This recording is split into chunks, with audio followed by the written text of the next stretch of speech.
Moments. Hi, welcome to my channel, Moments with Chomba, where we turn ordinary moments into extraordinary lessons. Once upon a time, I had a situation. I needed money, but I was stuck. I had no plan, I had no solution, I had nothing. All I could think of was going to my mom and asking for some money. And that I did, like a daughter would. I ran and I said, Mom, I need some money. On that particular day, she refused to give me money and she said, What do you have in your house? I said, Okay, I don't know.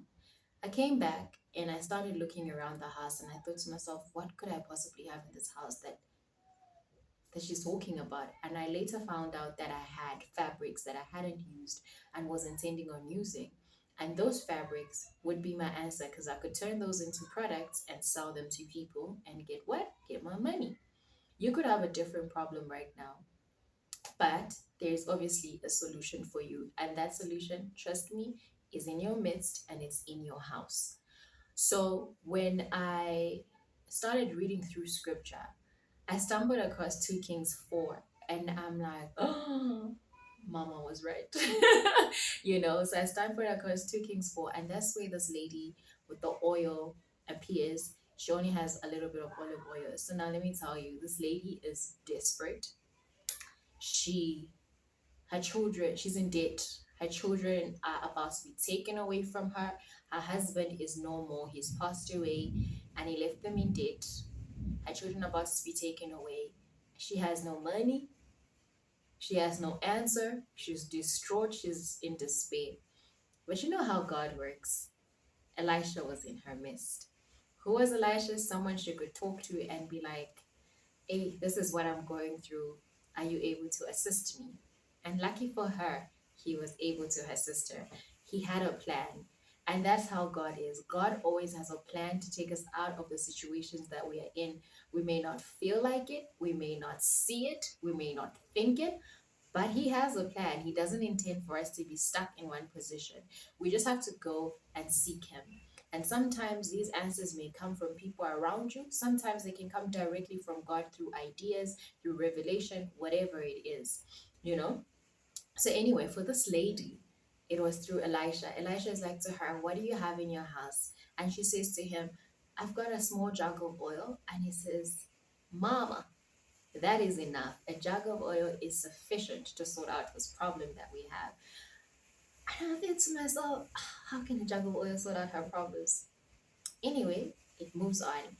And then what happens is that he's like to her, he asks her a question, then he gives her an instruction. He's like, go out. After she answers, he says to her, go out and go find those vessels, as many vessels as you can, and come back and start pouring, this oil into those vessels. What did I learn in that moment? I learned that when God is in your business, when the plan comes from God, when the instruction comes from God, best believe that that little jug of oil, that little bit of hope, that little bit of faith, whatever you have, that recipe, it is going to turn into abundance. Because, I mean, how are we getting a small little jug of oil and pouring it into different vessels? I was like, this is so good.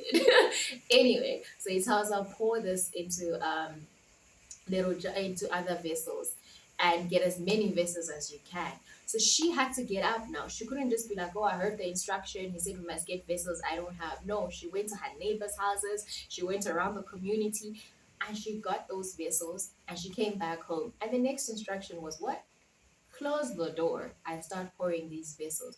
He didn't tell her, go tell the community what you're up to, why you need these bottles, etc., etc. He said, go close the door. So sometimes when God gives you that instructions, you don't need to broadcast to everybody that I've got this idea. Hey, I'm working on this. What? No, Mama, close the door. Take your people, your children. For her, it was her close, unit, which was her and her children. They started pouring that oil in those jugs, pouring that oil in those jugs. And after that, when the vessels were done, he said to her, Go, now go and sell these and pay off your debts, and you will live off the rest. I was like, woo, this is good. So, anyway, they do that. They go and sell the rest and they live off the rest.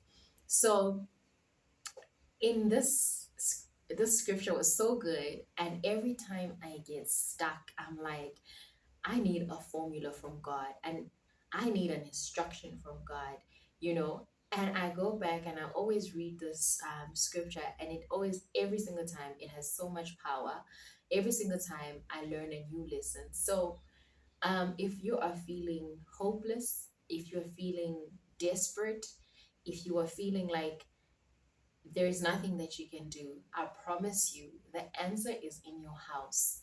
If you look carefully in your house, you will probably find a book, you'll find a recipe, you will find an idea that you wanted to do that you never got onto.